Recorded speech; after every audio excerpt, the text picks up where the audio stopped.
Merci beaucoup et rebonjour à tout le monde. Je vois que le temps des fêtes s'en vient. Il y en a qui sont partis dans les familles. On est donc à la conclusion des 7 trompettes. C'est la 7e trompette aujourd'hui. Et normalement, ça annonce un futur optimiste. Je vais juste baisser un petit peu.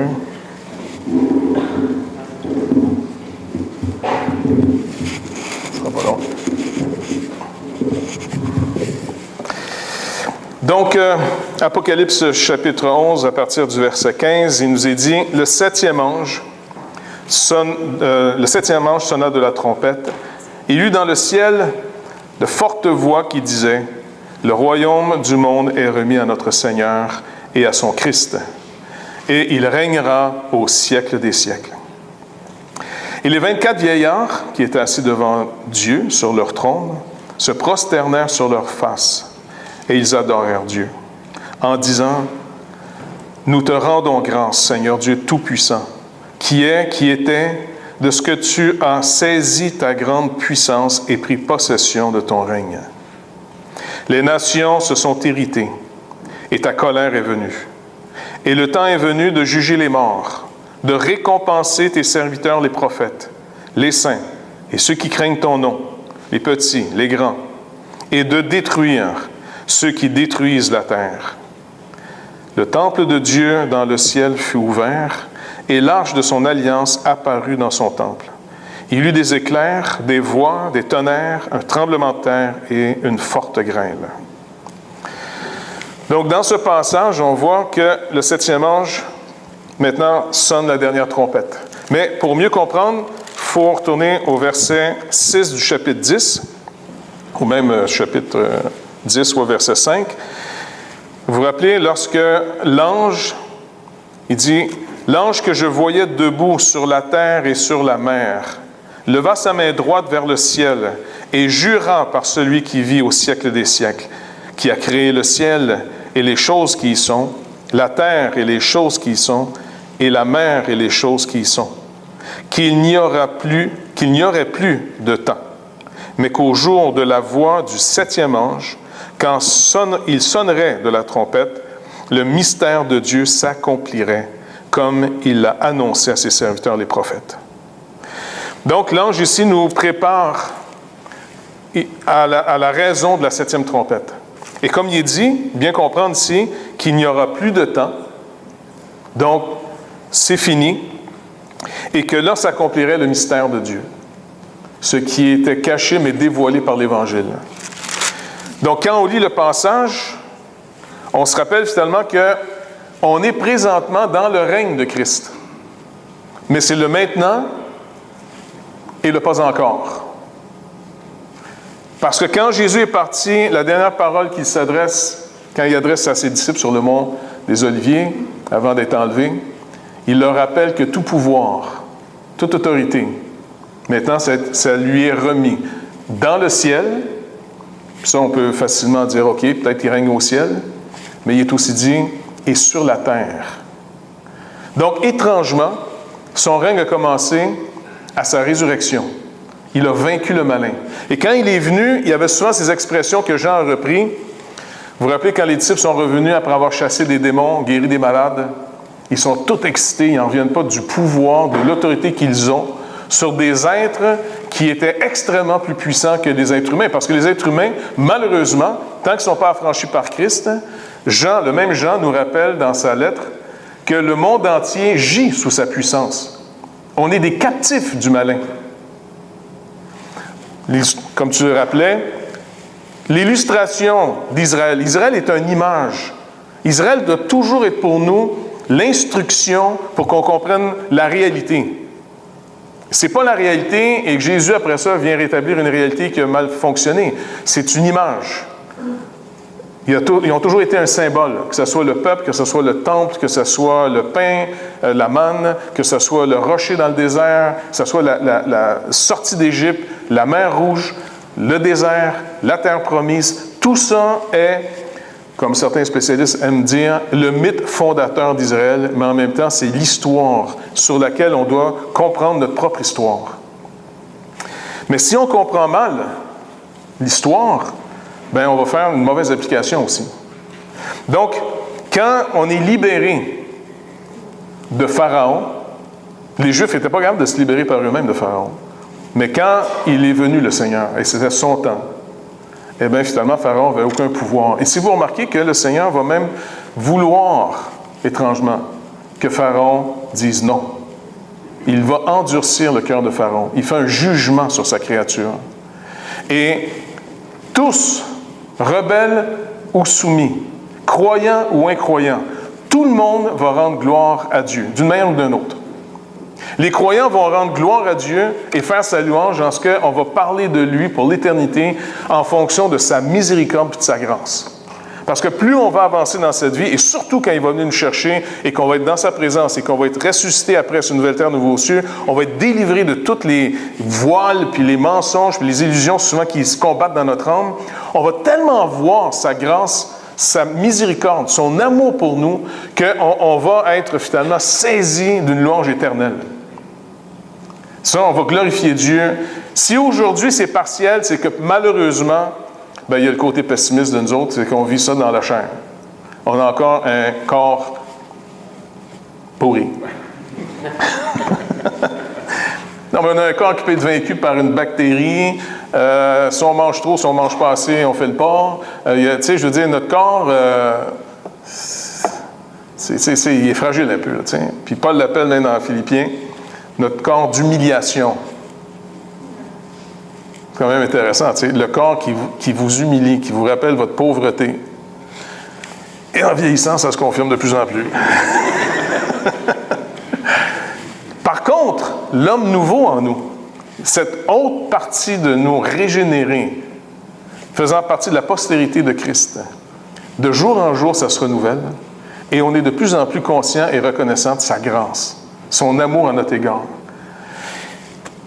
Le non-croyant aussi va rendre gloire à Dieu, car il ne résistera plus au moment de sa mort à son jugement. Il va reconnaître que Dieu est entièrement Dieu et entièrement juste de le condamner. Et ça, c'est un mystère pour nous aujourd'hui, parce que même nous, les croyants, on a encore un combat entre la justice de Dieu qui nous condamne et sa grâce qui nous pardonne et qui nous justifie en Jésus-Christ. Il y a une tension entre les deux. Le croyant est du côté finalement de Christ, par le Saint-Esprit. Et on est capable finalement d'aller jusqu'à un certain point, mais par contre, la petite révolte n'est pas loin.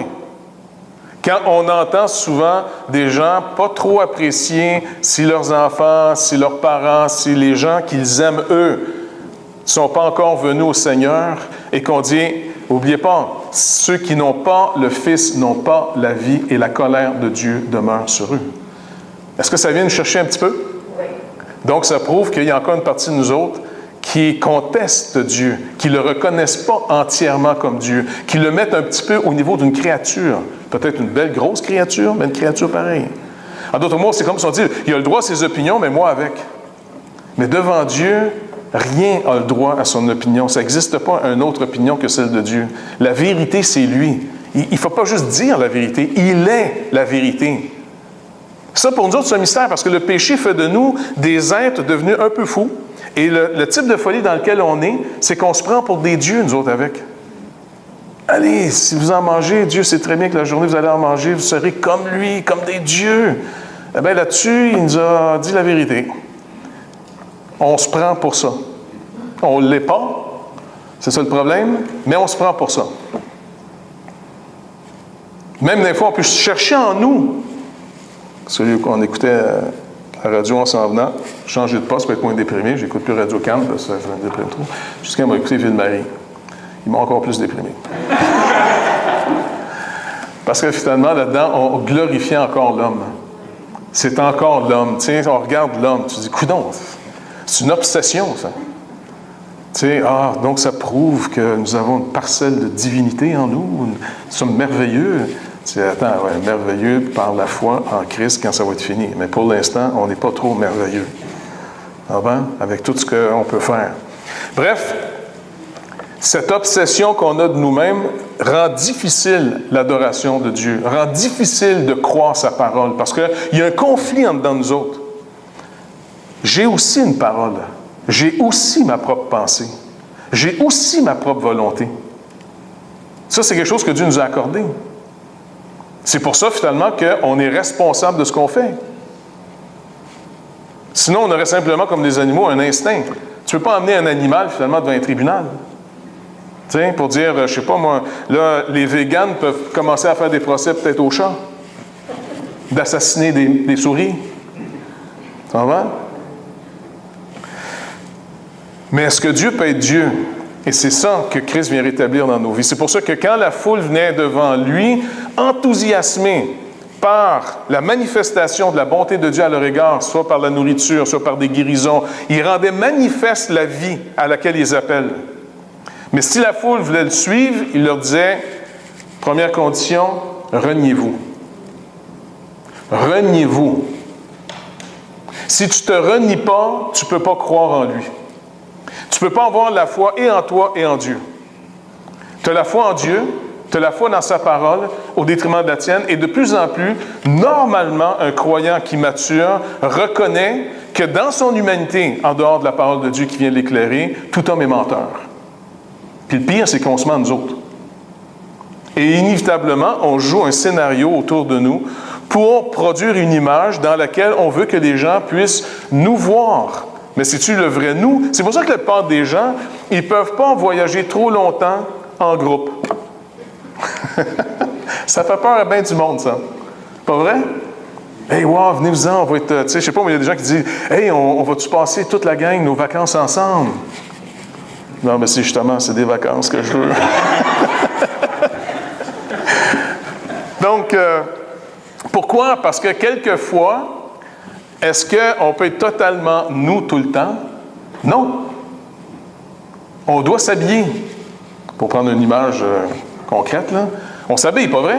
Chez vous, peut-être, vous pouvez vous promener tout nu. Ça dépend à quel âge les enfants arrivent, par exemple, à un moment donné. Là. Mais, quand tu as de la visite, c'est gênant. Tu sais, habituellement, il faut que tu t'habilles. Des vraies amitiés, si vous remarquez, c'est qu'on peut de plus en plus être à nu devant vraiment une amitié sincère. Mais même là, les caleçons sont de mise. Il y a une limite. Il y a une limite, parce qu'il y a eu des mouvements, il y a eu des modes, souvent même dans les églises, de la transparence. Il fallait tout se dire. Et je vous garantis, ça l'a détruit plus qu'une église. Parce que, comment Dieu nous sauve? Il ne nous sauve pas en nous mettant à nu. Il nous sauve en nous habillant de sa justice. Il nous couvre. Il couvre ce qui fait notre honte. Il pardonne ce qui fait qu'on serait rejetable devant Dieu. Donc, quand la 7e trompette sonne, c'est après, naturellement, ce qu'il a dit finalement sur les effets de la 6e. Vous vous rappelez finalement que les gens du monde ont vu la résurrection des 2 témoins et que les 2 témoins seraient l'histoire de l'Église du peuple de Dieu au complet. Pas juste 2 gars qui vont arriver à un moment donné dans l'histoire à la fin. Ils sont présentés, juste pour se remettre dedans encore un peu, regardez, on me donnait un roseau, donc pour mesurer, disant, lève-toi et mesure le temple de Dieu, l'autel et ceux qui y adorent. Mais le parvis extérieur du temple, laisse-le dehors et ne le mesure pas, car il a été donné aux nations, et elles fouleront aux pieds la ville sainte pendant 42 mois. Je donnerai à mes 2 témoins le pouvoir de prophétiser, revêtus de sacs pendant 1260 jours. Ce sont les 2 oliviers et les 2 chandeliers qui se tiennent devant le Seigneur de la terre. Si quelqu'un veut leur faire du mal, ils sortent du feu de leur bouche et ils dévorent leurs ennemis. Si quelqu'un veut leur faire du mal, il faut qu'ils soient tués de cette manière. Ils ont le pouvoir de fermer le ciel, afin qu'il ne tombe point de pluie pendant les jours de leur prophétie. Ils ont le pouvoir de changer les eaux en sang et de frapper la terre de toute espèce de plaie, chaque fois qu'ils le voudront. Et quand ils auront achevé leur témoignage, la bête qui monte de l'abîme leur fera la guerre, les vaincra et les tuera, et leurs cadavres seront sur la place de la grande ville, appelée dans un sens spirituel. Il nous rappelle encore une fois, c'est dans un sens spirituel. Sodome, Égypte, et là où même ils ont crucifié le Seigneur. Donc, si vous remarquez, il n'y a pas comme deux pensées différentes. D'abord, mesure le temps, puis deuxièmement, voici les deux témoins. C'est toute la même pensée qui se développe. Donc, c'est l'histoire du peuple de Dieu, le véritable peuple de Dieu qui est toujours finalement en train de parler au nom de Dieu. Annonce aux gens le problème et la solution. Que ce soit du temps d'Élie, que ce soit du temps de Moïse, que ce soit du temps de quand Christ lui-même est venu, que ce soit le temps des apôtres, continuellement, tu leur accordes la repentance, donc ils vont voir la faute. Ils vont voir qu'ils sont séparés de Dieu. Pour d'eux, entendre et se réjouir dans la bonne nouvelle. Mais n'oubliez pas, il faut passer le cap de la première, qui annonce la raison pourquoi Dieu a amené sur ce monde un jugement. Pourquoi Dieu est en colère.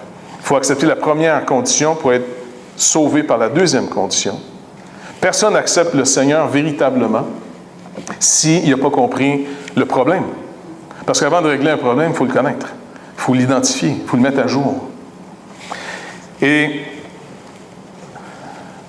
est-ce que vous vous rappelez dans les Écritures où on parle de deux témoins, les deux témoins devant le Seigneur de la terre, ou encore ils sont comparés finalement à deux oliviers et à deux chandeliers?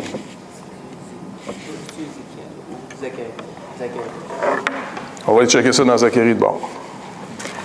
Zacharie, au chapitre 4. Et vous allez mieux comprendre pourquoi deux témoins. Et pourquoi Jean va aller rechercher finalement ces deux témoins. Donc, c'est mon Zacharie. Hein? Donc, Zacharie au chapitre 4.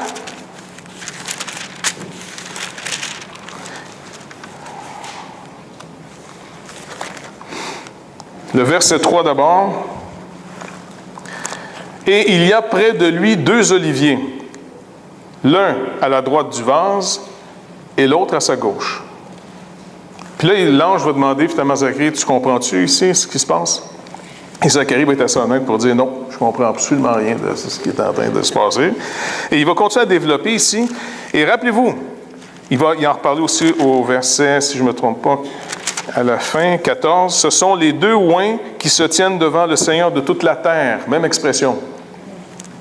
Il me répondit, ne sais-tu pas ce qu'il signifie? Je dis, eh non, mon Seigneur. Ils sont les deux oins qui se tiennent devant le Seigneur de toute la terre. Maintenant, qui sont ces deux oins dans le contexte? Bien, au chapitre 3, il a parlé de Josué, le souverain sacrificateur. Et après, dans la deuxième partie, il va parler finalement de Zorobabel, le roi. Et qui on est? Jean nous a rappelé que nous sommes un peuple. Il a fait de nous, c'est pas qu'on va l'être, il a fait de nous maintenant un peuple de sacrificateurs et de race royale, de rois. Ces deux oins. Donc, on est envoyé dans le monde comme étant envoyé par le roi et on oublie trop souvent que par Jésus-Christ, par notre nouvelle naissance, on est de la race royale. Et on s'en va annoncer une bonne nouvelle qui est « Venez, on peut intercéder pour vous, on vous présente le sacrifice par lequel vous pouvez être sauvés. » C'est le sacrificateur qui présente le sacrifice, qui devient celui qui plaide en fonction du sacrifice fait. Pas le roi. Le roi n'a pas le droit d'entrer dans la présence finalement du sanctuaire. C'est le sacrificateur. Mais le roi est celui qui dirige après la vision. Où on s'en va? Sacrificateur, on est restauré. 2, il nous donne aussi, dans l'onction présente du Saint-Esprit, non seulement d'entendre qu'on est pardonné, non qu'on est restauré, mais avec tout ça, on s'en va où? Un roi, comme il va être marqué plus loin, un roi qui s'en va conquérir. On va par toute la terre. C'est les deux témoins devant le Seigneur de toute la terre. Et pourquoi tous les habitants du monde vont se réjouir au sujet de leur mort? Maintenant, dans certains commentateurs, ils vont dire c'est parce que tout le monde regarde la TV. Pas sûr, c'est dans le temps de Jean, tout le monde regardait la TV à cette époque-là. Puis n'oubliez pas, pour comprendre le livre, qu'est-ce qu'il faut comprendre? Qu'est-ce qui est une chose qu'il ne faut pas perdre de vue? Il écrit aux 7 églises.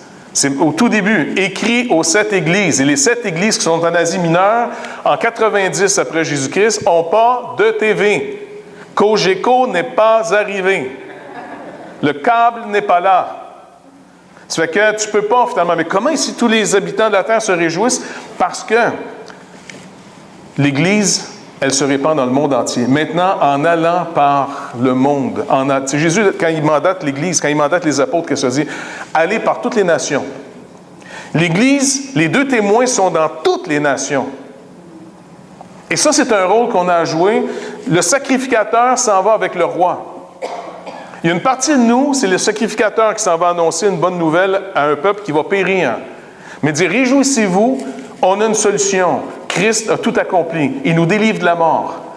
Et qui nous amène? Le sacrificateur doit aller derrière le roi.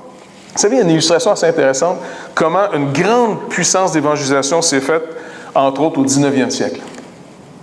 18e, 19e, là, il y a une grosse poussée d'évangélisation dans le monde entier.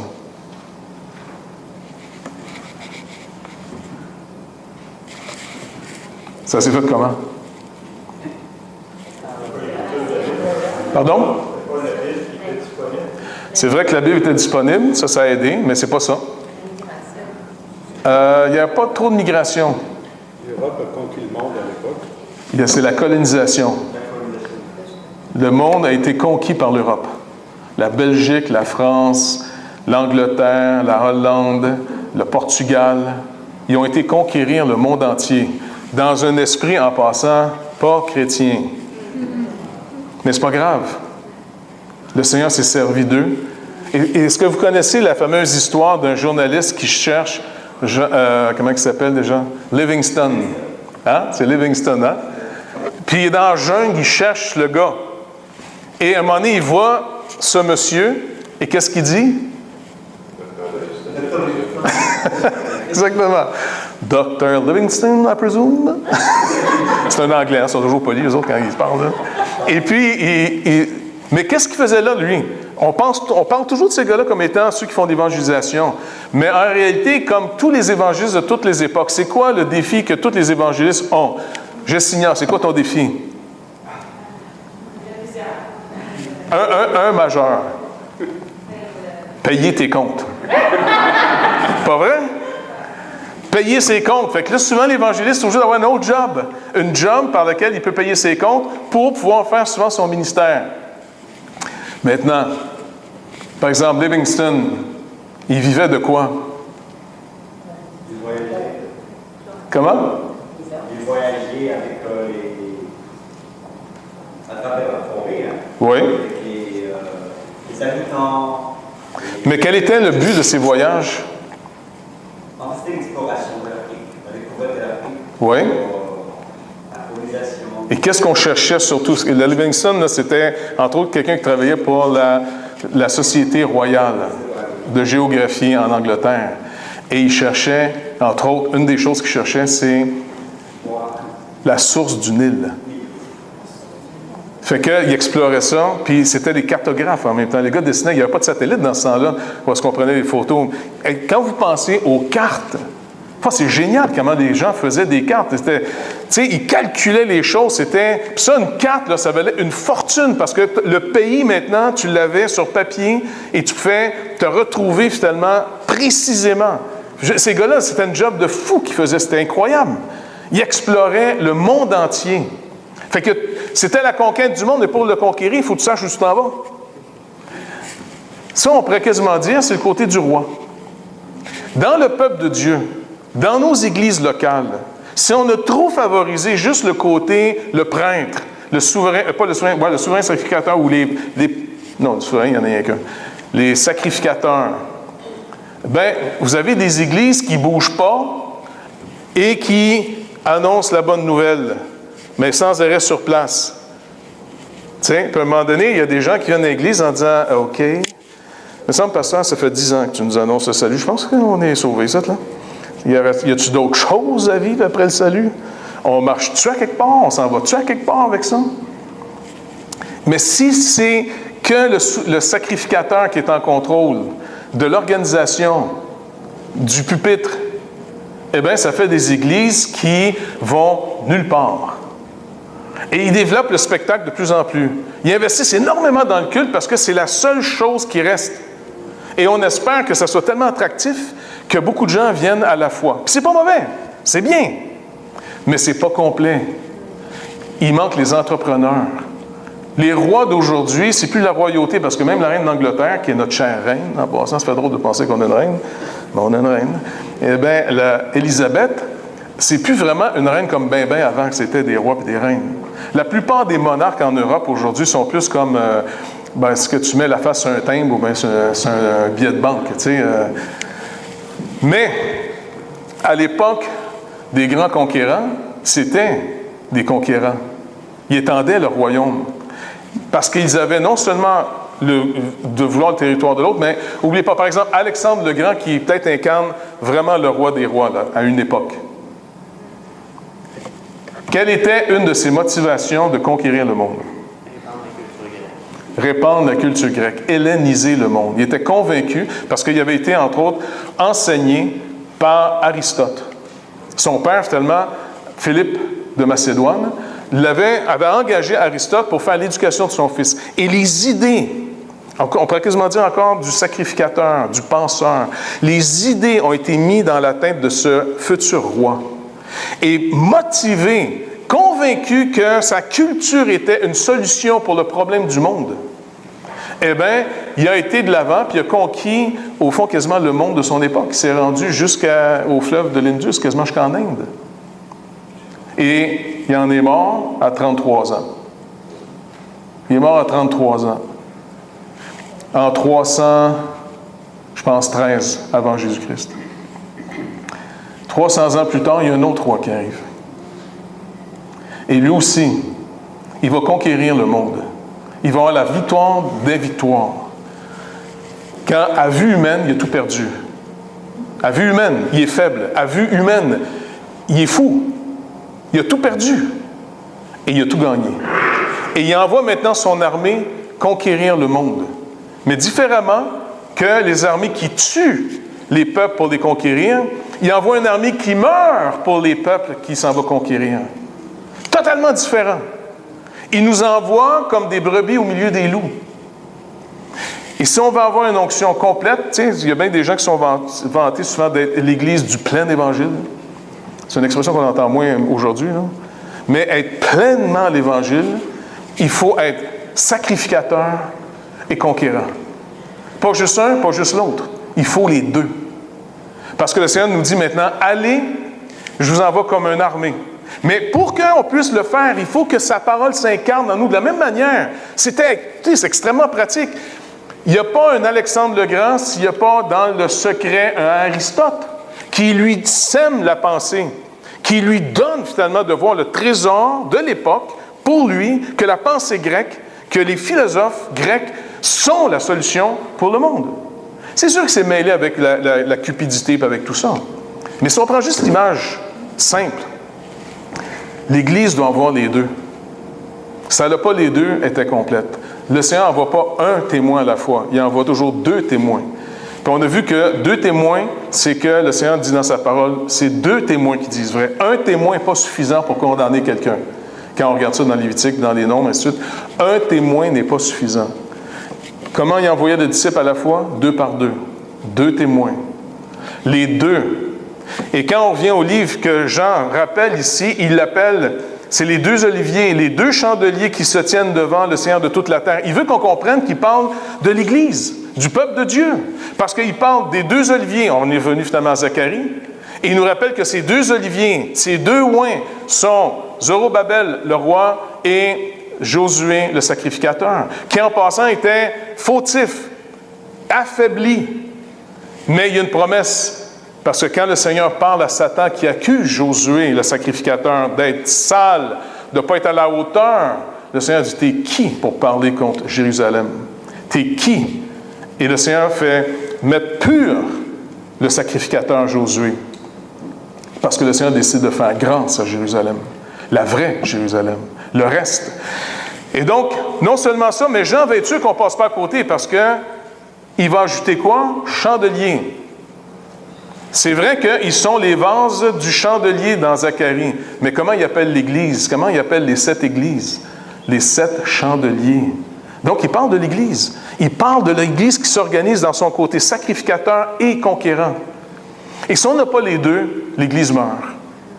Elle meurt. si vous avez juste des conquérants, mais que vous n'avez pas la nourriture, la doctrine, l'enseignement, de puiser dans le trésor de l'Évangile, bien, vous avez des mouvements qui font que de l'évangélisation, qui vont de l'avant, et avec le temps, ils s'éteignent sur le message et ils deviennent des organisations que à œuvre humanitaire. Ils n'ont plus de message après. Pire, ils ont un message antéchrist. Ils vont annoncer maintenant une nouvelle humanité, mais sans Christ. La Croix-Rouge a bien commencé. Ça a commencé avec des chrétiens. L'Armée du Salut, la même chose. L'Armée du Salut est obligée, dans ses fractions, quelquefois, il y en a qui s'allument et qui ne perdent pas de vue le message de l'Évangile. En 75, quand j'étais avec Jean de Courville et qu'on revenait, on était à Moncton, bien, c'est la première fois que quelqu'un nous annonçait l'Évangile. C'était un capitaine de l'Armée du Salut. Prendre le temps de nous expliquer. J'aimerais ça le rencontrer un jour pour l'encourager parce que je n'avais absolument rien compris. Mais c'est pas grave, il a semé. Il a seulement prié pour nous autres, nous deux. Puis même durant le voyage, je me rappelle, dans un des livres qu'il nous avait pris, Jean et moi, il y a un pasteur qui nous a pris. C'est la première fois qu'on rencontrait un pasteur. Et puis il dit, écoutez les gars, si vous voulez, moi je m'en allais à mon camp. Voulez-vous venir passer la nuit? Moi, je suis un petit peu parano, hein? Je crains tout le monde. Jean de Courville, au contraire, c'était « Hey, c'est le fun! » Je dis « OK, Jean, garde ton couteau pas loin, on ne sait pas c'est quoi. » Je veux dire, qu'est-ce que tu fais là, tu sais? Puis, on arrive, le plus drôle, je vous rappellerai ça à Jean de Courville, si vous voyez. On arrive dans le camp, il y a juste 2 lits. Un lit d'eau et un lit simple. Devinez qui a pris le lit simple tout de suite? Oui, moi-même. Et puis, là, le gars, il dit, t'as-tu peur de coucher avec moi, là? T'sais? Fait que Jean, il dit, non, mais il a dû pas bien dormir. Hein. Le gars était correct, c'est un vrai pasteur, il était correct, il était safe. Et lui aussi, il nous a parlé encore de l'Évangile. C'est fou comment, dans ce voyage-là, le Seigneur nous visitait. Il préparait qu'un an plus tard, il déchire le voile. Et savez-vous quoi? C'est dur de maintenir les deux. T'sais, dans ma vie, j'ai essayé de maintenir les deux. L'aspect du sacrificateur, d'annoncer une bonne nouvelle, d'amener les gens plus loin dans l'Évangile, qu'on puisse vraiment s'enraciner dans sa grâce, dans son amour qu'il y a pour nous, qui est incompréhensible, mais qui est vital, parce que cette grâce-là va produire le fruit de l'Esprit dans notre vie. C'est ça qui fait qu'il y a un changement qui s'opère, il y a des délivrances qui s'opèrent. On peut commencer à goûter cette liberté du Pharaon vaincu. Puis de l'autre côté, ça a été semé dès ma vie chrétienne au tout début, entre autres par M. Ward. Il faut sortir le message. Et là, il nous envoyait sans arrêt ces places publiques, il nous envoyait dans d'autres villes, jusqu'à Orange, ainsi de suite, là, pour qu'on annonce l'Évangile. Et il faut maintenir cette tension. Parce que si on n'a pas une vision, c'est pour ça qu'en commençant l'Assemblée, vous vous rappelez, il y a à peu près 1 an maintenant, plus, bien, j'ai dit, on commence aussi à la Macasa. Tout le monde dit, ouais, mais on n'a même pas commencé ici, on commence ailleurs. Oui, parce que si on fait juste ça ici, on va juste faire ça ici. Puis la plupart des églises qui ne bougent pas ne bougeront jamais. Parce qu'il y a toutes sortes de raisons raisonnables de toujours dire, ben non, regarde, on a assez de problèmes ici. C'est pas une vision d'un conquérant. Parce que, oui, il y a des problèmes ici. Mais savez, comment ça passe d'après vous, quelqu'un qui veut aller plus loin ou un entrepreneur? Qu'est-ce qu'il y a dans son cerveau qu'un ouvrier n'a pas ou un fonctionnaire a encore moins? OK, mais c'est quoi sa vision? Comment? OK, supposons que c'est faire de l'argent. Pourquoi tu veux faire plus d'argent? Parce que c'est une solution à des problèmes.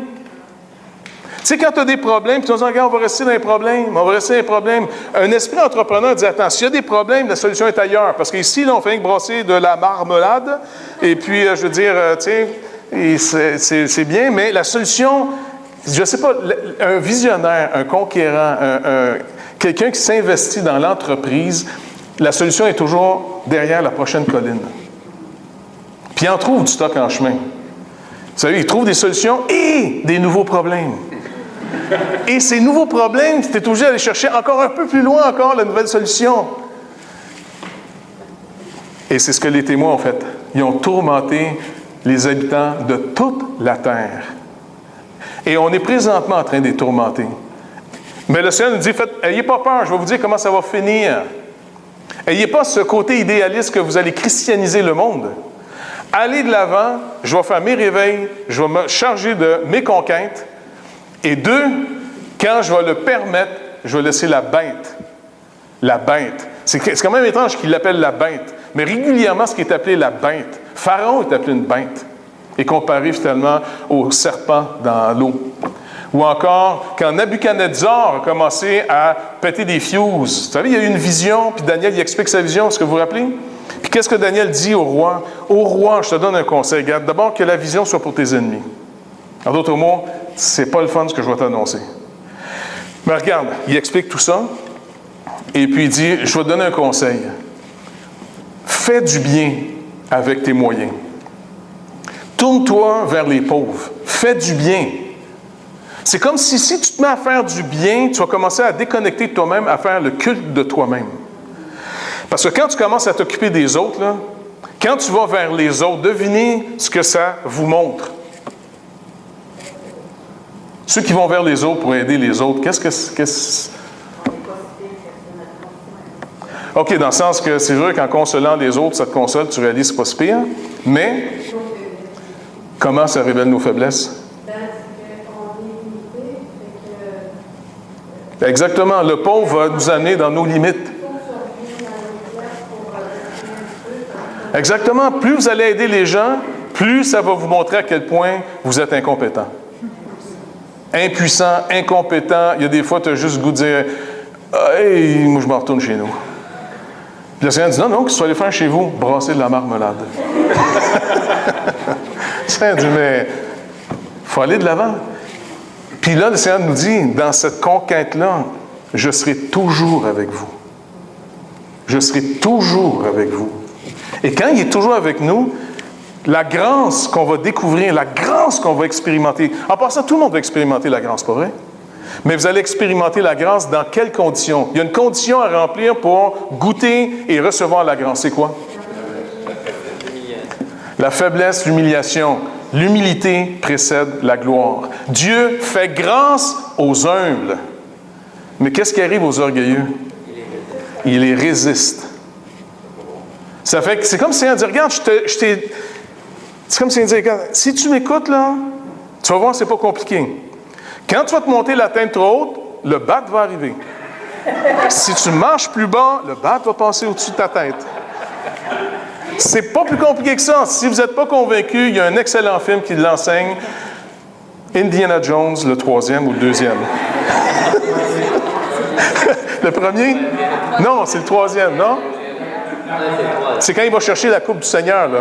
C'est le 3e. Voilà des gens qui ont de la culture, merci. Et là-dedans, c'est que... Mais c'est tellement évident. L'Église est à son meilleur quand elle est faible. Pourquoi? Parce que se rappelant une promesse. Quand on est faible, on ne regarde plus à nous. Quand on est mis en lumière, qu'on ne l'a pas, on ne regarde plus à nous, on ne se brille plus les bottines. On n'est pas en train de dire « Ah, je m'impressionne que j'en peux plus. » Dieu doit être merveilleux, ça doit l'éblouir quand il me regarde en ce moment. Mais quand tu es dans l'humiliation, il faut que tu te raccroches à autre chose qu'à toi. Et c'est là que ces promesses reviennent. Est-ce que tu as oublié que j'ai dit « Je serai tous les jours avec vous jusqu'à la fin du monde » ? Et quand tu s'en vas aider les autres, ils vont mettre dans ta face ton incompétence. Ils vont te le dire même.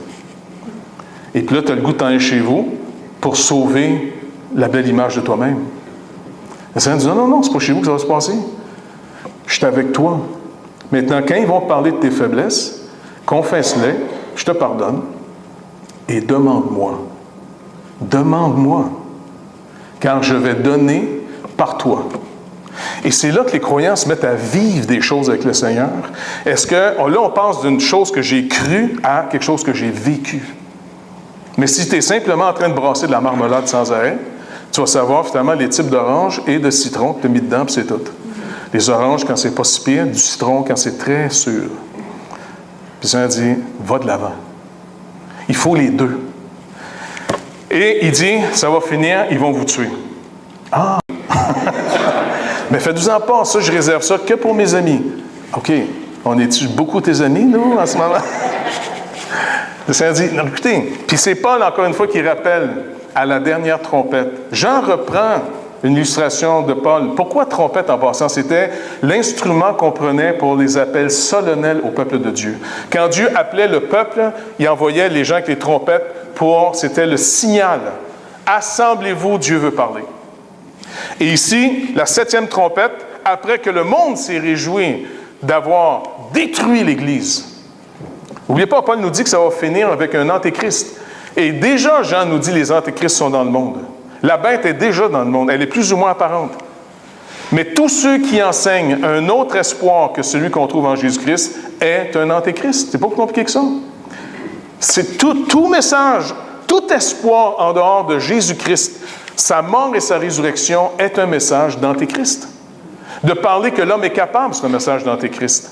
De dire, non, je suis capable, tu es capable, comment? Pense en toi, crois en toi, crois en toi. Bien, c'est exactement la nourriture que Nabuchodonosor mangeait. Puis la journée, justement, que là, après un an d'avoir fait des bonnes œuvres, il était écœuré, il était sur son balcon en train de regarder ces merveilles qu'il a faites, et il dit, c'est pas moi qui ai bâti, c'est moi qui ai bâti.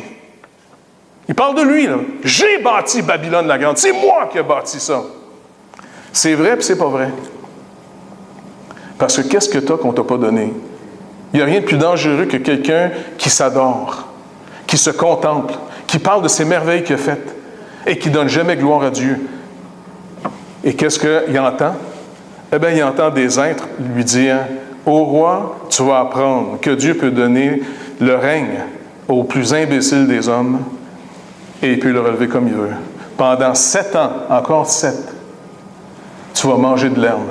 Tu vas manifester que tu es juste une bête. » L'être humain, séparé de Dieu, est une bête. En Christ, il redevient un être humain. On est des êtres humains en Jésus-Christ. Mais tout pouvoir qui est délégué par Dieu, qui détourne de Dieu, c'est la bête. C'est l'antéchrist. Et il ne faut pas être surpris qu'à la fin des temps, il va sûrement avoir un gars, quelqu'un qui va manifester physiquement, qui va incarner tous les systèmes pour être le séducteur par excellence. Mais à ce moment-là, qui aura fait une œuvre de tout détruire, parce qu'il va permettre à la bête de tout détruire. C'est peut-être nous, je ne sais pas, c'est peut-être notre génération. Peut-être que non. Eh bien, il nous est dit finalement que là, Christ revient. Paul nous rappelle que le Seigneur va le détruire avec le souffle de sa bouche. Il va arriver, il va dire c'est assez. Et c'est la 7e trompette qui annonce l'après.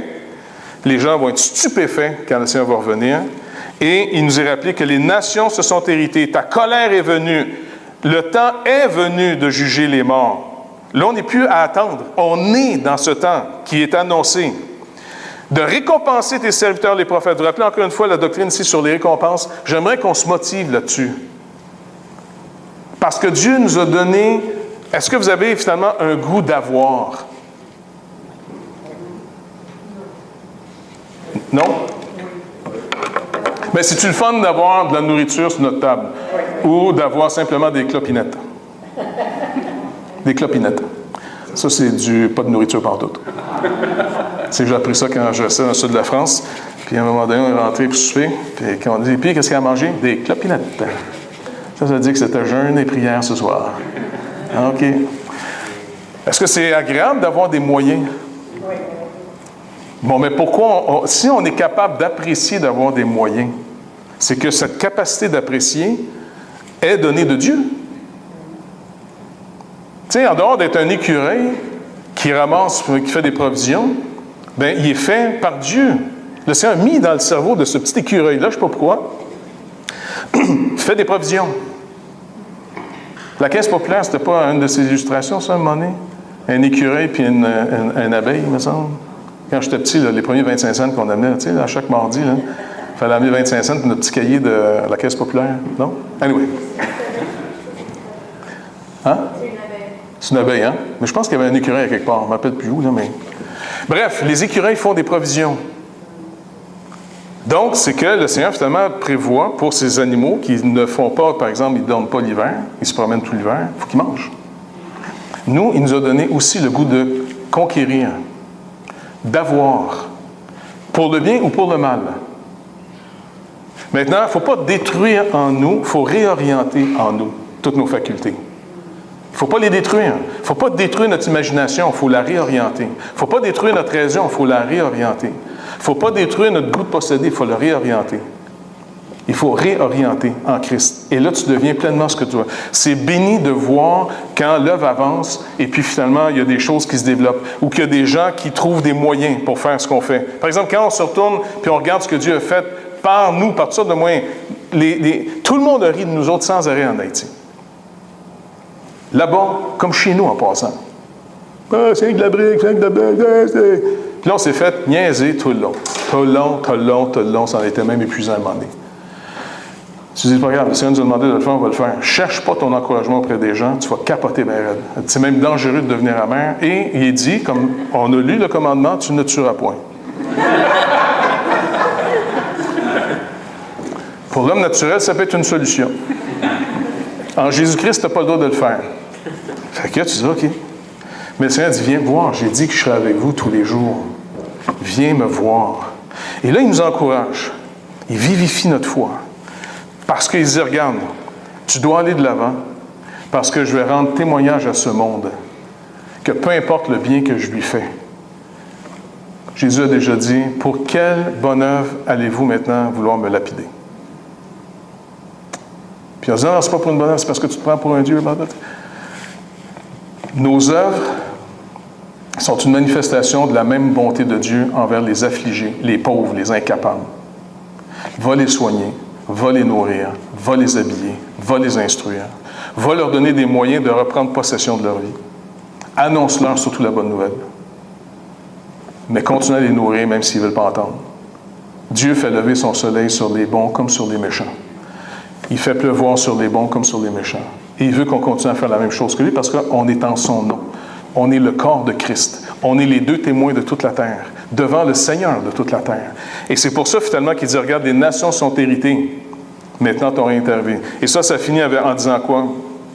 Où c'est dans les Écritures que Jean va repriger ce passage-là? Les nations se sont héritées et ta colère est venue, le temps est venu de juger. Les nations sont héritées. Pensez-y. Psaume 2. Dans le psaume 2, les nations vont s'irriter contre le Seigneur et contre son oint. Mais le Seigneur, finalement, il trouve ça drôle. Tu sais, c'est de l'insignifiance pure qui est en train de s'énerver contre la signifiance totale. Et là, il va faire un jugement final. C'est un passage que les apôtres reprennent même quand ils annoncent l'Évangile. Je vais regarder le passage. Acte 4.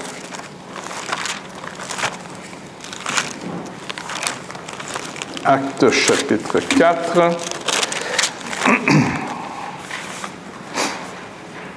« 25. Donc, vous vous rappelez, c'est après avoir fait finalement une délivrance, une guérison. Pierre et Jean sont emmenés devant les tribunaux. Il leur rappelle à ces gens-là qui bâtissent sans la pierre de l'angle. Ils se font battre, ils partent. Après avoir été relâchés, verset 23, ils allèrent vers les leurs et racontèrent tout ce que les principaux sacrificateurs et les anciens leur avaient dit. Lorsqu'ils l'eurent entendu, ils élevèrent à Dieu la voix tous ensemble et dirent, « Seigneur, toi qui as fait le ciel et la terre et la mer et tout ce qui s'y trouve, c'est toi qui as dit par le Saint-Esprit, par la bouche de notre Père, ton serviteur David, pourquoi ce tumulte parmi les nations et ces vaines pensées parmi les peuples? Les rois de la terre se sont soulevés et les princes se sont ligués contre le Seigneur et contre son oint. En effet, contre ton saint serviteur Jésus, que tu as oint, Hérode et Ponce Pilate se sont ligués dans cette ville avec les nations et avec les peuples d'Israël pour faire tout ce que ta main et ton conseil avaient arrêté d'avance. » La bête, il lui est donné pour faire la volonté de Dieu, qui semble être un désastre. Mais c'est comme ça que Christ a vaincu. Et en passant, c'est des passages qui sont sortis du psaume ici 2, comme on dit. Mais en même temps, si vous allez un peu plus loin, vous retrouvez les mêmes passages dans Ésaïe 37. C'est la prière d'Ézéchiel, le roi. Et c'est tellement conforme. Rappelez-vous, il prend le temps de nous dire, allez de l'avant. Quand vous allez avoir du succès, c'est que je leur accorde. Timothée enseigne avec patience, dans l'espoir que Dieu leur accorde la repentance et la foi. Nous, on doit l'évangéliser, puis on doit aller de l'avant, toujours dans l'espoir que Dieu leur accorde. Notre message doit être clair. On doit aller de l'avant. Il va déranger. Il tourmente les habitants de la terre. Ils veulent nous faire taire. Mais pour annoncer la bonne nouvelle, il faut annoncer la mauvaise. Et puis, le Seigneur va donner la victoire qu'il veut. Et quand il va vouloir, il va permettre à ce que la bête se lève. La bête ne se lève pas d'elle-même. Il lui dit, « OK, tu peux te lever. » Comme Pilate et Hérode ont soulevé tout le pouvoir qui leur était délégué par Dieu pour faire assassiner Jésus de Nazareth. Un dessein arrêté de la part de Dieu. Il faut, nous autres aussi, se plonger les regards là-dedans pour s'encourager. Parce que si on n'a pas exactement le point de vue de Dieu sur ce qu'on vit, on va lâcher en chemin. Personne ne peut marcher avec le Seigneur à moins d'avoir son instruction. Personne. Vous vous rappelez le gars qui a dit, hey, « Seigneur, moi je te suivrai partout. » Tu sais, le grammairien qui est arrivé, « Va te suivre. » C'est facile de dire à Jésus en plein succès quand la foule tripe sur lui, « Va te suivre. » Mais est-ce qu'on va suivre Jésus quand il va être rejeté? Quelqu'un va peut-être dire, « Ben non, écoute, je ne peux pas marcher avec le Seigneur publiquement, je vais perdre ma job. » Mais ça, c'est les croyants de Laodicée. Ils sont restés prospères. Ils ont accepté la marque de la bête. Ils ont accepté de faire l'offrande à César pour garder la business. Parce que dans ces villes-là, en passant, si vous n'aviez pas le sceau de l'empereur, que vous n'êtes pas un traître, en passant, vous remarquez que ça commence tranquillement chez nous. On ne vous donnera pas d'argent pour vos camps. La bête. La marque de la bête. On sent marmelade. C'est pour ça qu'on a besoin de dire au Seigneur, tu nous as dit, tu seras avec nous tous les jours. Maintenant, on va aller jusqu'au bout. Peut-être que tu vas permettre un réveil dans notre pays. Peut-être que Dieu va utiliser la Chine pour faire mettre le Canada à genoux. Parce que là, on a l'air d'une petite tranche de jambon mince, entre deux grosses tranches de pain épaisses. Pas vrai? Puis notre petit M. Trudeau, devant les maires, devant lui, il est vraiment un Trudeau, là. Ça fait que là le Canada, il pète moins haut. T'sais, on a peur en ce moment. Je vous garantis que ça doit réfléchir à haute voltige en ce moment dans notre pays. Quel marché on garde? Les Américains vont garder les deux marchés, eux autres, quand ils ne sont pas atteints. C'est quasiment un otage qu'ils ont. Mais ils ont fait ça au Canada. Moi, je suis content que notre pays se mette à genoux, qu'on craque. Parce qu'encore une fois, la gloire vient après l'humiliation. Si je veux, puis je supplie le Seigneur que mon pays revienne à Dieu, que la majorité des gens viennent à Dieu, ça va coûter quelque chose. Puis peut-être c'est le commencement, tant mieux. Fait qu'on va peut-être rester les uns chez les autres, parce qu'on va partager la même tranche de pain, et quelques soirs, on va manger des clopinettes. Mais c'est pas grave. On a le pain de vie. Et le Seigneur va toujours être avec nous autres. Et ça va paraître de plus en plus quand ça va aller de plus en plus mal. Donc, ça finit bien. Et c'est fini. Mais le Jean va recommencer la prochaine fois. On se retrouve finalement... le 30, là, je vais être ici. Mais le 30, ce que je vous proposerais... On est vraiment dans l'Assemblée démocratique qui tourne sur un 30 sous. C'est pas croyable. Excusez-moi. Je vous proposerais qu'on aille rejoindre Fabreville le 30. Fait qu'on va une petite pause, tu sais. On va aller à Fabreville le 30. Il y a un des anciens qui est là en passant. Monsieur, peut-être l'annoncer, on a pensé ça le matin. Parce que il va y avoir un baptême dans l'après-midi. Puis on a eu la confirmation là, par Pasteur Claude. Là, je sais pas, c'est Serge qui a eu la confirmation, Serge. Fait que plutôt que de faire un culte, partir là-bas, pourquoi on ne ferait pas le culte, on s'en va là-bas, on écoute le message, et puis on mange avec tout le monde, et après on fait le baptême de Rachel. Qu'est-ce que vous en pensez? On a une confirmation d'un des responsables, on est safe! C'est Rachel de Gélina, pas Rachel des Fêtes. Oui, Rachel Gélina, pas Rachel Vellman. Mais bientôt! Et puis, qu'est-ce que vous en pensez? C'est gênant de dire non, là, parce que... Fait qu'on ferait le culte là, 10h30, et puis on assiste à leur culte, on se réjouit avec tout le monde, et on mange ensemble, et après, on fait le baptême à Rachel. Ça va être un temps béni. Hein? Fait que voilà. Et puis quand, au mois de février, on continue dans l'Apocalypse, lisez d'avance chapitre 12 et 13. C'est tellement plein de stock là-dedans. Je vous dis, c'était peurant. Et même si je vous donnais un petit conseil, faites Beale, B-E-A-L-E. OK? Comment c'est son prénom? C'est... ouais, G.K.Beale. Et allez dans son site et écoutez. B-E-A-L-E. Beale. OK? C'est ça. Dans le sens, son prénom, c'est G.K.Beale. OK? Faites ça ça va vous amener vers son site. Ça s'appelle, je pense, Monergis ou Synergis, je ne me rappelle plus. Là. Et allez finalement dans ces messages enregistrés, déjà écoutez le chapitre 11 et le chapitre 13 de l'Apocalypse. Surtout le chapitre 13. C'est tellement bon, c'est pas croyable. Moi, il volait de son stock un peu là-dedans. Il dit, tu ne voleras pas, mais il n'y a pas de droit d'auteur sur la parole de Dieu, right? C'est en anglais. Mais c'est pas grave, priez d'avoir le don d'interprète. Comment, soyons un peu plus charismaniaques. Il faut que ça soit utile. Et puis, vous allez voir, c'est vraiment bon. Et c'est l'auteur que je consulte le plus dans ces deux ouvrages sur l'Apocalypse. Et il rappelle toujours des principes de base. N'oubliez pas, il parle à 7 églises. Et le langage qu'il prend, il l'a dit au chapitre 1, au tout début. Faire connaître. Puis nous autres, c'est juste faire connaître. C'est pas gnosis dans le grec. C'est pas connaître comme le mot connaître. C'est le mot qui dit signification, par signe, par symbole. Va leur communiquer par symbole. C'est carrément marqué symbole. On devrait carrément traduire, dire fais connaître par des signes ce qui s'en vient. Et ça nous donne la raison pourquoi il faut retrouver tous ces symboles-là dans l'Ancien Testament, complets, réalisés, entiers, pour que ça nous donne de la joie. Heureux celui qui lit et ceux qui entendent les paroles de la prophétie, parce que le temps est proche. Vous êtes dedans. Pour pouvoir marcher dedans, vous devez comprendre ces choses. Et quand ça va bien, tant mieux. Et quand ça va mal, tant mieux.